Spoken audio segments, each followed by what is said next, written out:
في زمن الغلا وكل حاجة بقت أغلى من التانية. ناس كتير فاكرة إن الحل في زيادة الفلوس، لكن الحقيقة الحل في عقل بيدبر وقلب راضي وإيد بتحافظ على النعمة. البيت مش بيقوم على الدخل الكبير، البيت بيقوم على ست شاطرة عارفة تصرف إزاي وتوفر منين. النهاردة هنتكلم عن فن اسمه التدبير، عن ميزانية تحفظ كرامتك وتحمي بيتك وتخلي البركة ما تخرجش من الباب. قبل ما نبدأ في أي شيء كده حابة إن أنا أسلم على كل متابعيني اللي منوريني ومشرفيني من كل مكان، وحابه ان انا برضو النهارده ابدا معاكم كده يوم جديد، وان شاء الله كلام يكون خفيف على قلبكم باذن الله، ونعرف ازاي ندبر ونعيش مرتاحين حتى لو الدخل بسيط. يلا نبدا مع حبيبنا محمد صلى الله عليه وسلم كده اول الفيديو بتاعنا، ونفتح باب البركه بعقل حكيم وقلب راضي.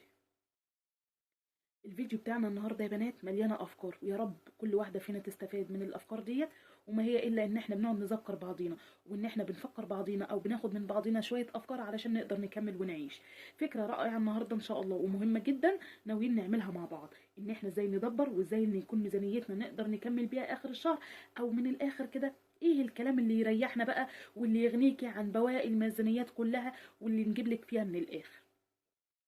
اول كده مبدأ كده حابين ان احنا نعرفه ان الستر مش بالفلوس، الستر في التدبير. ماشي، الستر مش في الفلوس، الستر في التدبير.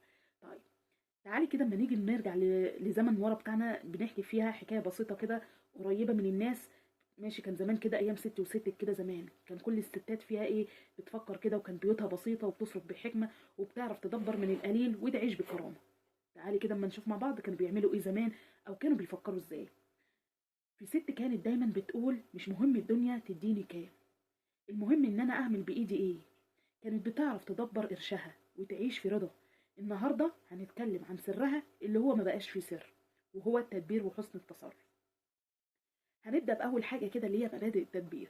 طيب، عيشي على قد دخلك علشان تقدري انك انت تكملي بقيه المشوار. لانك لو انت ما عشتيش على قد دخلك هتفضلي دايما في نفور، ودايما ان انت مستقليه بالقرش اللي معاكي ومش هيبقى فيه رضا.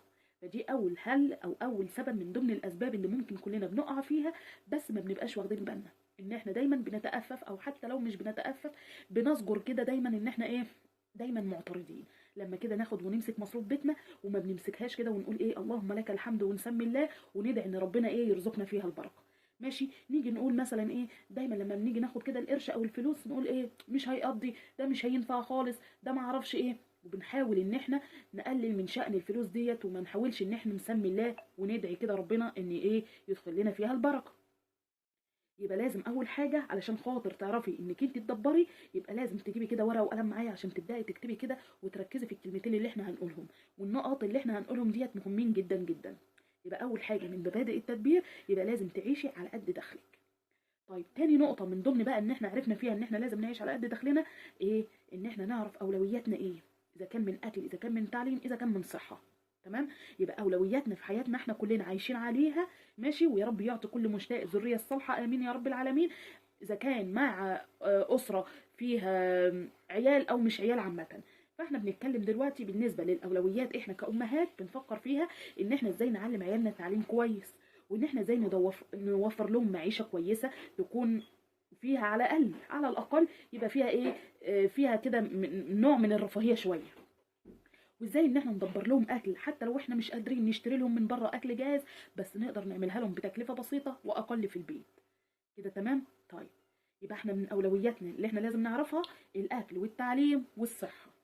بعد كده بنوفر جزء بسيط حتى لو الدخل دوت قليل، على قد ما تقدري. لو دخلك قد لازم تشيلي كده مبلغ بسيط دوت، تكوني انت بصي يعني متحفزه فيهم قوي قوي قوي قوي، ان مهما يحصل المبلغ ده عمره ما هيطلع ابدا نهائي من المكان دوت. تكوني انت متحفظاه في مكان بعيد عن ايدك علشان ما تقدريش ان انت ترجعي له، او انك انت تاخديه وتصرفيه. خليكي كده صادقه مع نفسك، وما تشتريش عشان تكملي قدام الناس. ماشي، مش عايزه اقول مثلا يعني الا من رحم ربي طبعا، بيبقى فيه كده ستات، ربنا يعافينا يا رب ويهدينا ويهديهم اللهم امين، بيبقى اولوياتها ان ازاي تصغر قدام الناس ديت بكامل. بص بقى، يعني ممكن تصرف الفلوس كلها وتيجي ما تعرفش تدبر لحياتها، او لمعاشاتها هي وعيالها مثلا، فتبقى اهم حاجه اولوياتها مثلا اللبس والرفاهيه والكلام دوت وكده. تمام. فكل المصاريف وكل الفلوس بتبقى رايحه اصلا وبتخلص ممكن في نص الشهر، وترجع تقول مثلا تستلف من هنا او من هنا او من هنا عشان تكمل بقيه الشهر. ماشي. وبتوصل لمرحله ان هي كمان ممكن تكون مخبيه عن جوزها ان هي صرفت الفلوس ديت، فتبدا ان هي تستلف من حد بره، مثلا من اخواتها، من قرايبها، من اصدقائها، ايا كان ايه، عشان تقدر تكمل الشهر بتاعها. وترجع لما تاخد من مصروف البيت تبدا ان هي تدفع بقى الفلوس اللي هي اخدتها ديت، وتعيش في الدوامه دي كل شهر، ان هي دايما فلوس مش مقضيه الشهر بتاعها. ليه؟ لان هي دخلت نفسها في حوار ان هي الحاجه اللي هي يعني ان هي بتجيب بالقسط، او ان هي بتستلف فلوس، فكل الفلوس طالعه لبره وما بتحسش بقيمه الفلوس اللي هي جايه لها حتى لو كانت بسيطه. فاحنا هنا لازم تكوني برضو حاطه كده تحت البنود اللي انت بتكتبيها معايا 100 خط، انك انت تكوني صادقه مع نفسك، انك ما تشتريش عشان تكملي او تكوني على سنجة 10 او ايا كان ايه قدام الناس. انا ما بقولكيش تبقي مهمله في نفسك وما تبقيش لابسه احسن حاجه او بس احنا ممكن نحافظ على الحاجه اللي احنا بنجيبها ديت. ماشي. واذا كان من لبس بقى، اذا كان من كسوه، ايا كان ايه، بنجيبها حتى لو مره في السنه او ايا كان مرتين في السنه، حسب اللي ربنا يكرمك بيه ويرزقك بيه.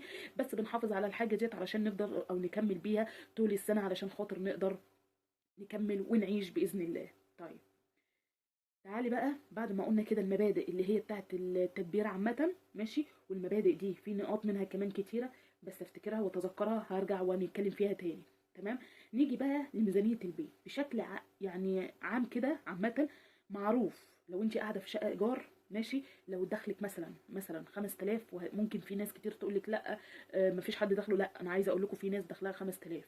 ماشي. في ناس من ضمن بقى اللي هم دخلهم 5000 دولت، اقل حاجه بتاع 1000 ونص كده راحه لايجار سكن، لو هم مش قاعدين في حاجه ملك. تمام. ولو حاجه ملك فكده اللهم لك الحمد، تدعي ان ربنا وترضي كده بنصيبها وتقول اللهم لك الحمد. ماشي. وتدعي كده اللهم اني اعوذ بك من زوال نعمتك، اذا كان بقى ايجار مش ايجار ايا كان ايه. ماشي. فاحنا بنتكلم على النعم برضك اللي ممكن تساعدك في انك انت تقدري تدبري. تمام. لكن انا بتكلم بالنسبه للناس اللي هي بيبقى ايجارها بتوصل ل 1250، هنقول 1000 ايا كان ايه، ولو ايجار بسيط اللهم لك الحمد. تمام. تعالي بقى برضك نقول كده اكل وشرب مثلا هنقول 1750، 2000. هتقولي ازاي؟ اقول لك ان شاء الله باذن الله لما تمسكي كده الفلوس بتاعتك كده وتسمي الله كده فيهم وتدعي ان ربنا يبارك لك فيهم، قولي هنقول 1000 جنيه برضك لتعليم ومدارس والكلام دوت وكده ودروس، في حين ان هي ممكن كمان تكون بزياده لان دلوقتي الدروس برضك الحمد لله بقت عاليه. هنقول مواصلات وكهرباء. هنقول علاج وطوارئ، لازم تكوني شايله بنسبه كده 5% من القبض بتاعك دوت علاج وطوارئ وكده، وربنا ما يكتب علينا يا رب ولا يبقى فيه علاج ولا اي حاجه ولا طوارئ ولا كده، بس لازم تتشيل، يعني انت لازم تشيليهم. هنيجي نقول ادخار لظرف الطوارئ، ظرف طارئ كده، ناويه مثلا تدخري مبلغ كل شهر علشان خاطر تطلعي عيالك وتطلعوا كده رحله حلوه كويسه، ايا كان بقى مثلا في اي مكان في مصر او في اي مكان في اي حته عامه. مش لازم مصايف، يعني انت لو عايزه تدبري المصيف هتبقى حاجه كويسه عامه انت تعمليها كل شهر، بس بعيد عن الفلوس اللي انت بتشيليها للعلاج والطوارئ عامه. ده بقى 5% تانية ادخار لاي ظرف طارئ او اي حاجه، من ناحيه زي ما احنا بنقول كده ايه، بتحوش علشان خاطر رحلات او الكلام دوت او كده. ما هو لازم يكون في ترفيه بسيط برضو، مش هتبقى الحياه كده قطم كده وانت نفسك هتملي وهتتضايقي وتخشي في نفسيه واكتئاب وده كله هيعود على العيال، وبالتالي هتبقى الاسره او الدنيا مش مظبوطه. لا، فخلينا نفكر كده كويس، ولازم ان احنا نبقى عارفين احنا ناويين نعمل ايه بالظبط علشان خاطر تبقي انت بتحاولي. مش عيب انك انت تحسني من معيشه مثلا عيالك او الاسره عامه كلها او كده، بانك انت بتحاولي تدبري علشان خاطر كذا. في ناس اولوياتها عمرها ما كانت مثلا الرحلات، لا هي بتدبر علشان خاطر تحاول بتحسن من دخل المعيشه بتاعتهم. ماشي. طيب، في ناس تقول لك لا احنا لازم فعلا كل سنه نطلع مصيف علشان نخرج من المود اللي احنا طول السنه كنا عايشين فيه او الكلام دوت او كده. تمام. هنعمل برضو 5% ترفيه بسيط جدا كل شهر، في كل شهر مش لازم يا ستي يعني مثلا انا باجي كل اسبوع يوم الخميس دوت بميزه هو والجمعه. تمام. لو حتى في فشار، لو حتى في فشار، انا لو جبت كيلو من الفشار، ماشي، واحنا ما شاء الله يعني 6 افراد، تمام، بعملهم على مرتين اللي هو الخميس والجمعه. تمام. يبقى انا ايه ميزت الليلتين عامه. هتجيبي مثلا بليله، كيلو بليله لو في الاسبوع، ده اسمه ترفيه، مش هيجي جنب الفلوس او جنب الحاجه اللي انت بتجيبيها من مصروف البيت او الحاجه اللي انت بتجيبيها من مصروف البيت، مش هتيجي لمتها خالص. 5% برضو مصاريف غير متوقعه. جيبي كده برطمانات، استخدمي البرطمانات بتاعتك، بتاعت سمنه، بتاعت اي حاجه معذره يا بنات، ماشي. واعملي كده في كل برطمان كده، ماشي، واكتبي كده دوت ايه مصاريف غير متوقعه، وتعيني 20 جنيه 30 جنيه 40 جنيه 50 جنيه حسب ما ربنا يقدرك. بس الافضل ان احنا لما هنيجي نعمل العلب ديت لا تقل عن 100 جنيه نحطها. تمام. فانت هنا هتجيبي مثلا كام علبه. واحده مصاريف غير متوقعه، التانية ترفيه بسيط، التالتة ادخار وظرف طارئ، ماشي. والادخار دوت علشان خاطر مثلا لو احنا قلنا مثلا عملتيها بتدخر بتحوشي عشان خاطر مثلا طالعه رحله في اخر السنه، او انك انت يا ستي هتعينيها وتحوشيها بقى عامه، ماشي، للمستقبل. 5% برضو كعلاج وطوارئ. طبعا عايزه اقول لكم ال5% بتاعت العلاج والطوارئ دي انت ممكن يعني ببركه ربنا عليكي وبلطفه عليكي ما يبقاش في علاج ولا في الكلام ده خالص، فهيبقوا متحوشين برضو. فاهمين الفكره في ايه؟ فانت اعملي العلب ديت واكتبي عليها، ماشي، وتعينيهم بعيد عن ايدك خالص. ويا ريت لما تيجي تعملي حاجه زي كده ما يبقاش قدام عيالك او قدام اي حد مهما كان. انا مش هقول لك عيالك هيحسدوك او النظر او لا، بس العيل دايما لما احنا كطبيعتنا احنا لما بنجيب علبه حاجه حلوه مثلا عشان نوفر مثلا. يعني انا لما باجي احب يا بنات مثلا هقول لكم لما مثلا بندي مصروف للعيل ويروح يجيب مثلا فريسكا او ايا كان حاجه حلوه من بره، تمام، فبيجيبها بمبلغ وقدره. فلما انت تيجي انت عارفه الحاجه دي هم بيحبوها وتروح انت تشتري العلبه ديت بالجمله، تمام، فبيبقى فيها قطعتين متوفرين ليكي هم اولى بيهم. تمام. لما بيشوفوا العلبه دي وبيحصل معايا، والله كان بيحصل معايا كتير يا بنات، بس ما بقتش اعمل الحركه دي بقى. فكنت اجيبها فافرحهم واوريها لهم، فييجوا يزنوا عليا ان هم عايزين ممكن ياخدوا مثلا مرتين في اليوم فتخلص. لا، انت حضرتك ممكن تجيبيها وتعينيها وتخبيها في مكان ما، ماشي، وتطلعي لهم مثلا يوميا انا الحاجه الحلوه بتاعتكم على مثلا الترابيزه او البتاع دوت على ايا كان ايه في الثلاجه في ايا كان ايه. المهم ان انت عرفتيهم ان انت ايه، جبت لهم هو الحاجه الحلوه بتاعتهم عامه. تمام. فانت الحاجه اللي انت هتعمليها دي لازم تكون ما بينك وبين نفسك، وتكوني صادقه مع نفسك زي ما احنا قلنا انك انت مش هتيجي لمه الحاجه دي ابدا. طيب، من ضمن افكار التوفير كمان، حاولي انك تشتري كل حاجه بالجمله، هتبقى ارخص ومضمون. يعني لما اجي، لو انتوا خدتوا بالكم من المشتريات اللي انا اشتريتها قبل كده وجيت قلت لكم انا عندي بقال انا متعوده بشتري منه الحاجه، ماشي، والبقال ده موجود في السوق، فباجي لما اجي اقول له مثلا الترمس بكام، فيقول لي مثلا الترمس ب 46 جنيه، لو انت خدتي نص هيبقى كذا، ولو انت خدتيه الكيلو كاملا على بعضه هيبقى ب 45 ب 43 44 حسب ما هو بيقول لي ساعتها. فاهماني؟ نفس الحكايه لما باجي اجيب الفشار، والله وهذا بيحصل يا بنات، يجي يديني سعر لو هاخد نص كيلو، لو هتاخدي الكيلو هيبقى كذا، فانت بتجيبي حاجتك بالجمله، فده بيبقى افضل ليكي واوفر ليكي. صدقوني لو هيبقى وفر في الجنيه او الاتنين جنيه صدقيني هتفرق معاكي جدا جدا جدا جدا جدا. وهقول لكم بالنسبه للجنيه والاتنين جنيه اول فكه تعملي ايه وهيكون كنز عندك باذن الله. تمام. اي فكه هتتبقى معاكي 2 3 4 5 دولت لوحدهم كده اعمليهم في حصاله يعني لوحدهم كده ايه، ارميهم فيها. تمام. بلاش انك انتي، طبعا اكل من بره دوت احنا ضده خالص، احنا ضده يا بنات خالص، وانا عن نفسي بتكلم عن نفسي انا ضده نهائي.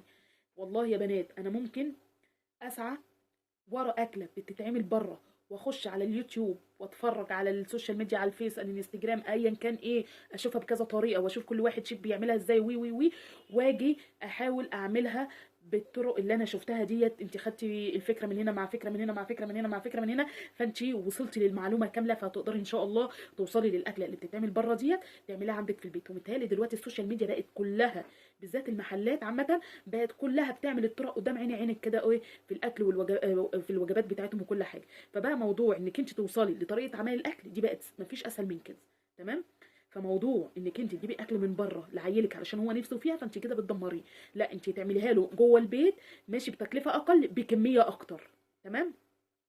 تعالي في نص الشهر كده اول الشهر ابدأي كده ايه باكله حلوه جميله. تمام. يعني انا مثلا يا بنات باجي مثلا مرتين في الاسبوع بعمل فيهم اكلات حلوه. تمام. وبقيه الاسبوع ماشي، يعني بعمل في نص الاسبوع اكله حلوه، وفي اخر الاسبوع اكله حلوه، وفي بقيه الايام العاديه ديت بقى اي اكلات اقتصاديه ان انت ايه تمشي بيها حالك ودنيتك، زي العدس الكشري بقى مكرونه، ايا كان الاكلات كتيره. والاكلات اللي هي الاقتصاديه دي مفيش اسهل منها واكتر منها كمان عامه. تعالي كده اعملي قائمه اسبوعيه للاكل، اللي هي ان انت تقللي الهدر منها. يعني انت تعالي كده كل اسبوع انا كنت بعمل اكل كذا وبيترمي مني، لا انا بدل ما كنت بعمل الكميه ديت فانا هقلل الكميه علشان خاطر ايه، ما هقدرش من الاكل ديت عشان الحرمانيه. عايزه اقول لكم انا كنت الاول بعمل وبعد ما كنت بعمل في الاول، فكان الاكل لما كان بيتهدر مني كنت بقدر ان انا بحوشهم في التلاجة. ولما كنت بسافر لامي، لان كنا في بيت كامل يعني متكامل، فكانت امي بتربي طيور فوق في السطح، كنت اخده لها واوديه لها. تمام. طيب دلوقتي انا امي رحمه الله عليها الحمد لله، يعني الله يرحمها ويغفر لها ويسامحها، هي دلوقتي ماتت وما فيش ان انا اودي ولا الكلام ده ولا كده. تمام. لو حد جاري بيعمل يعني عنده طيور او كده كنت بعينه له. طب دلوقتي ما فيش، خلاص انا اقلل بقى الكميه دي. احنا دلوقتي الحاجه بقتش يا بنات يعني رخيصه، الحاجه احنا لما بنجيبها غاليه، وبتكوي في السعر بتاعها كمان. فاحنا علشان خاطر الحرمانيه وكده كمان، فاحنا نقلل بقى. بدل ما كنت بتعملي 3 كوبايات من الرز، اعملي كوبايتين ونص. صدقيني نص كوبايه اللي انت بتحوشيها ديت مره على مره بتعمل وجبه كامله. بدل ما كنت بتحطي 3 4 معالق سكر، قللي علشان خاطر صحتك. ماشي. وعشان خاطر احنا دايما دلوقتي بنيجي نتواصل كتير في موضوع السوشيال ميديا على موضوع الدايت وي وي وي. طب احنا من الاول ما نقلل، بدل ما بنحط معلقتين ونص ولا 3 ولا 4، قللي مش بقولك ما تحطيش، لا، يعني مثلا كنت بتحطي 3 حطي معلقتين ونص.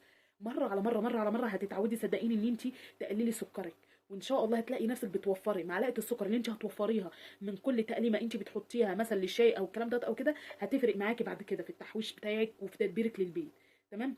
اعملي تحدي مع نفسك، وده لازم تعمليه بقى، لان دوت هو اللي بيدمرنا فعلا كستات بيوت كتير.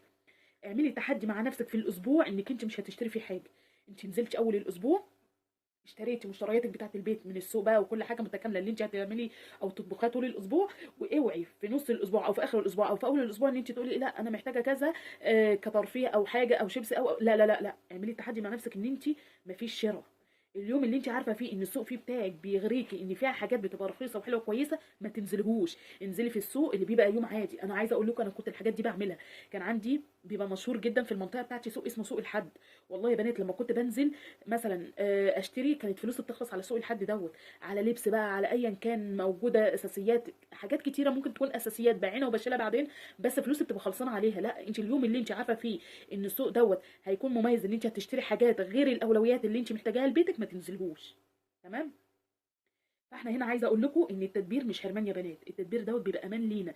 مش مهم يبقى معانا كام، ودوت اللي انا عايزه اتك عليه في موضوعنا النهارده. مش مهم صدقيني يبقى معاكي كام في ميزانيتك، المهم ان انت تقدري انك انت تدبري. المهم ان انت تعرفي تعيشي بالمبلغ اللي ربنا كرمك بيه ورزقك بيه. ودايما كده ربنا بيبارك للي بيحسن التدبير، ودايما برضك ربنا بيبارك للي بيبقى نيته صافيه من ناحيه انك انت بتحاولي تدبري علشان خاطر ما تقدري تعيشي اللهم صل على حضره النبي، يعني بميزانيه جوزك او باللي ربنا كرمكم بيه. يعني حاولي على قد ما تقدري لما انت هتعيني جوزك على مصاريف الحياه وتحاولي انك انت تدبري وي وي وي. صدقيني دي مساعده كفايه، ديت لوحدها صدقه انت بتتصدقي بيها. نيه ان انت تحاولي تدبري دي لوحديها صدقه. فاهمين؟ وبتجازي عليها، يعني ربنا بيجازيك عليها خير طبعا. فاكيد ربنا هيساعدك ما طالما انت في نيتك خير ونيتك صافيه من ناحيه حاجه زي كده. تمام. فاحنا هنا عايزين نأكد تاني، الستر مش فلوس يا بنات، الستر في التدبير. صدقوني كل حاجة مش بتبقى فلوس. الحياة عمرها ولا الرزق مكان فلوس، بل بالعكس. الرزق لما يكون بيبقى فلوس بتبقى نقمة اوقات كتير والله على صاحبها. لكن لما يكون رزقك في الخلف الصالح، ان عيالك تربيتهم كويسة وتعليمهم كويس، وانك معلماهم الصلاة وبتحفظهم القرآن، وانك انت ده بيبقى احلى رزق، انك انت بتتصدقي بصحتك وحياتك وكيانك كله لعيالك، ان انت بتحاولي بتبقى حياتك كلها لعيالك، ان انت تحاولي تربيهم تربيه حسنه كويسه. دي كلها بيبقى صدقه في كل فعل انت بتفعليه مع عيالك، وكل تربيه انت بتربيها لهم، وكل زرعه انت بتزرعها لهم كويسه وحسنه. ماشي. فهي هتبقى نبته ليك كويسه بعد كده. ماشي.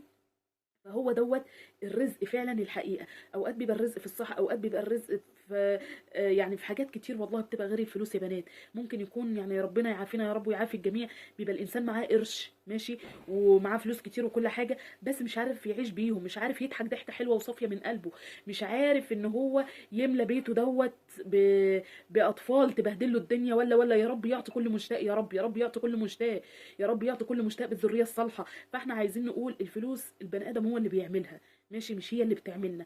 فانتي طول ما انت صحتك كويسه، وطول ما انت بتحاولي تدبري، وطول ما انت بتحاولي تعيشي بالرزق الحلال، طول ما ربنا ان شاء الله هيرزقك وهيعطيكي. وبالذات الرضا، لو انت عندك رضا باللي انت عايشاه، صدقيني هتلاقي كل حاجه تحت رجليكي، وهتلاقي كل حاجه بزياده. فربنا يرزقنا الرضا اللهم امين. ففي ناس فاكره ان الغنى يعني حساب مليان في البنك. فاحنا عايزين نقول ان عمر ما كان ان الغنى بمعنى انك انت يكون عندك حساب مليان في البنك او شقه فاخره عربيه جديده. لكن لا، الحقيقه والله يا بنات الغنى الحقيقي فعلا هو راحه البال.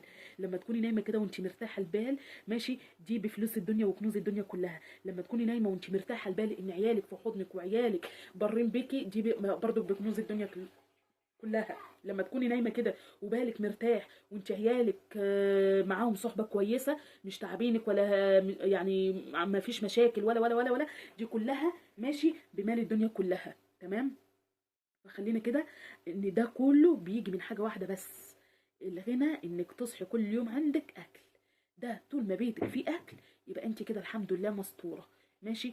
اذا كان بقى من شربك، اذا كان من اي حاجه موجوده عندك في البيت، فانت تحمدي ربنا انك ما بتمديش ايدك ولا بتستلفي من حد عشان تكملي بقيه شهرك ولا الكلام ده ولا كده.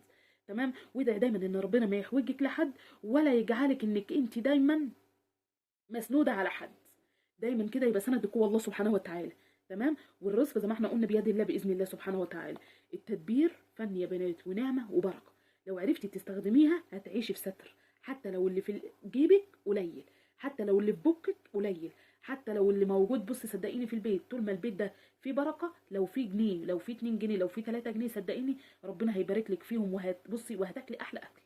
طول ما في بركه في البيت. والبركه دي عمرها ما هتيجي الا لما تكوني انت من جواكي بقى، سيبيكي بقى من التدبير وسيبيكي من ده كله، لا. استعيني بالله اولا.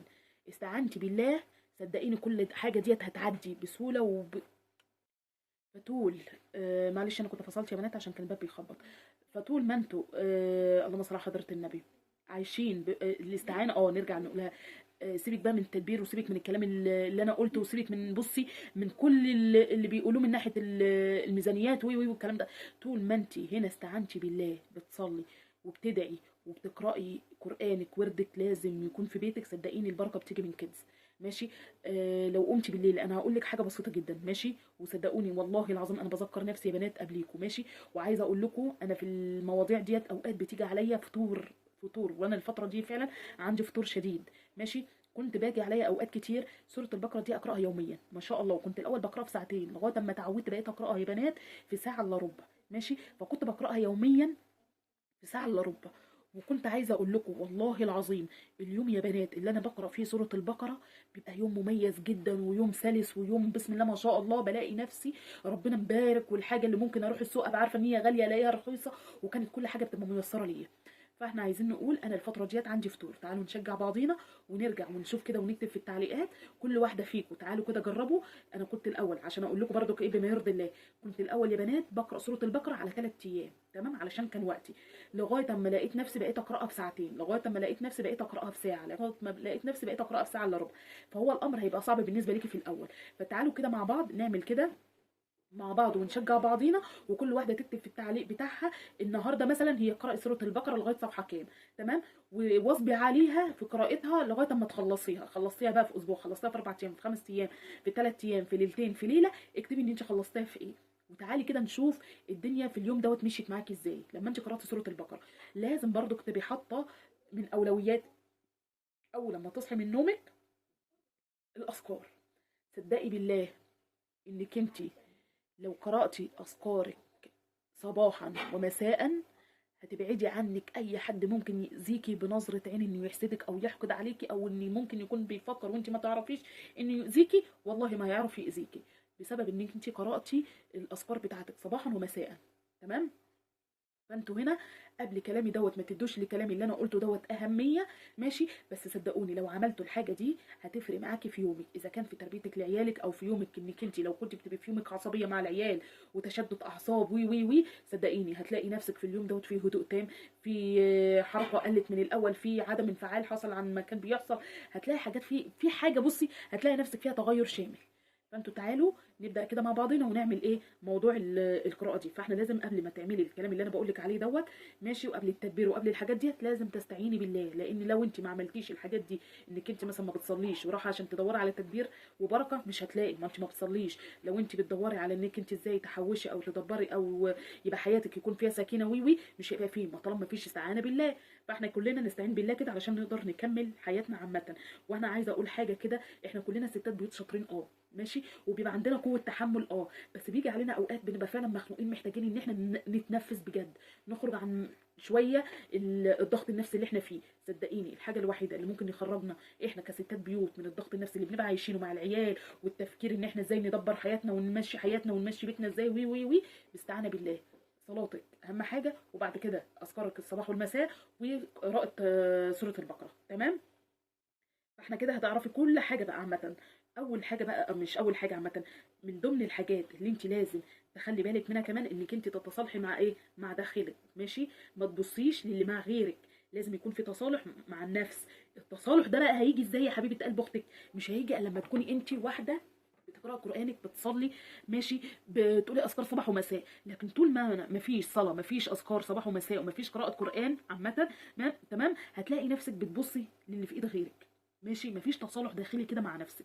دايما بتيجي كده اوقات كده الشيطان يلعب معاكي ويوسوس لك، اشمعنى ده بقى معاه كذا وده بقى معاه كذا وانا كذا. ما هو ده والعياذ بالله، والعياذ بالله يعني بيبقى سوء ادب مع الله سبحانه وتعالى. ربنا يا رب ما يكتبها لك انا ولا انت ولا اي حد. ماشي، لانك انت يعني والعياذ بالله بتخش كده في تدابير ربنا كلينا احنا كبني ادمين اللي ربنا كاتبه لنا.